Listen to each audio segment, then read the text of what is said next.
ఆయన ఇప్పుడు ఆరోగ్యంలో ఉన్నా లేకపోయినా టెంపరరీ గ్యాప్ అనుకోవచ్చు. ఎస్, రావచ్చు రేపు 2028లో ఆయనే కావచ్చు. ఇప్పుడు సిచ్యువేషనల్ వైజ్ గా కొంచెం వ్యతిరేకం. అంటే ఆయన మైండ్ సెట్ ఏంటంటే ఆయన ఈ ఎలక్షన్ల కోసం కాదు, సంవత్సరం కోసం బయటకు వస్తారు. 4 సంవత్సరాల తర్వాత గట్టిగా తిరుగుతారు. మన జూబ్లీహిల్స్ ఎలక్షన్లో కనీసం ఓటు కూడా అడగలేదు కేసీఆర్. నా పార్టీకి ఓటు ఏంటి అని కూడా అడగలేదు. ఆయన మెంటాలిటీ ఏంది, ఒక్క బై ఎలక్షన్తో వచ్చేదేంది పోయేది ఏందండి. కానీ అదే బై ఎలక్షన్ ఆయుధంగా చేసుకుని తెలంగాణ రాజీనామాల పార్టీ అన్నారు. ఎన్నిసార్లు పదవులకు రాజీనామా చేశారు కేసీఆర్? 2 సార్లు ఎంపీ సీటుకు రాజీనామా చేశారు. తర్వాత ఎమ్మెల్యేలతో రాజీనామా చేశారు. రాజీనామాల ద్వారా తెలంగాణ సాధించారు కదా. అప్పుడు టీఆర్ఎస్ తెలంగాణ రాజీనామాల సమితి అంటే పదవికి రాజీనామా చేయడం కూడా గొప్ప కదా.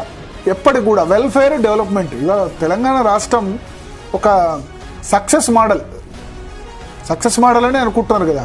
తెలంగాణ వచ్చిన తర్వాత మిగతా వాళ్ళు ఏమనుకుంటారు, రాష్ట్రం సక్సెస్ అయింది, మిగులు నిధులు, నీళ్లు, తర్వాత పవరు, ఇవన్నీ ఏ ఇబ్బందులు ఎదుర్కోలే కదా, సాఫీగా సాగిందంటే గొప్ప అడ్మినిస్ట్రేటర్ కదా కేసీఆర్.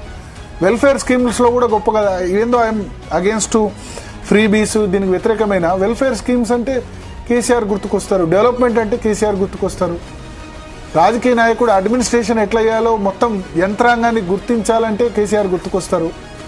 2 సంవత్సరాల్లో కాళేశ్వరం ప్రాజెక్టు కంప్లీట్ చేశారు. ప్రాజెక్టులు అంటే మీరు అప్పుడు ఏమంటారు, నాగార్జున సాగర్ కట్టేందుకు 20 ఏళ్ళు పట్టింది, శ్రీశైలం కట్టేందుకు 20 సంవత్సరాలు పట్టింది, శ్రీరామ్ సాగర్ కట్టేందుకు 20 ఏళ్ళు పట్టింది. 2 సంవత్సరాల్లో కాళేశ్వరం కంప్లీట్ చేశారు. సరే మేడిగడ్డ గుంగింది వేరే సంగతి, కానీ మిగతా అన్ని బాగానే ఉన్నాయి కదా. 1,00,000 కోట్ల ప్రాజెక్టు 94,000 కోట్లు 2 సంవత్సరాల్లో ఖర్చు పెట్టడం అంటే కూడా మామూలు విషయం కాదు కదా. ఇప్పుడు కాకపోతే ఇంకో 20-30 సంవత్సరాల తర్వాత వాటర్ రిక్వైర్మెంట్స్ అయినా కాళేశ్వరం ప్రాజెక్టుతో కావా? ఇప్పుడు సరిపోతుంది, వర్షాలు పడుతున్నాయి. వర్షాలు పడినప్పుడు కాదా అంటే ఎంత ఒక దాని మీద కాన్సన్ట్రేట్ చేస్తే సాగునీటి ప్రాజెక్టులు అంటే సంవత్సరాల తరబడి అయ్యేదాన్ని చాలా ఫాస్ట్గా కంప్లీట్ చేశారు కదా. విద్యుత్ కొరతను కూడా ఒకప్పుడు చీకట్లో ఉన్న రాష్ట్రాన్ని వెలుగులోకి తీసుకొచ్చారు కదా. 24 అవర్స్ పవర్ ఇవ్వగలిగారు కదా రైతులకి. రైతు బంధు అనే కాన్సెప్ట్ను దేశవ్యాప్తంగా ఇవాళ పిఎం కిసాన్కు ఇన్స్పిరేషన్ ఏది రైతు బంధే కదా. రైతుకి ఎకరానికి ఇంత ఇవ్వాలన్న ఆలోచన ఆయన నుంచి వచ్చింది కదా. మిషన్ భగీరథ ఆయన నుంచి వచ్చింది కదా. మిషన్ కాకతీయ ఆయన మైండ్ నుంచి వచ్చింది కదా.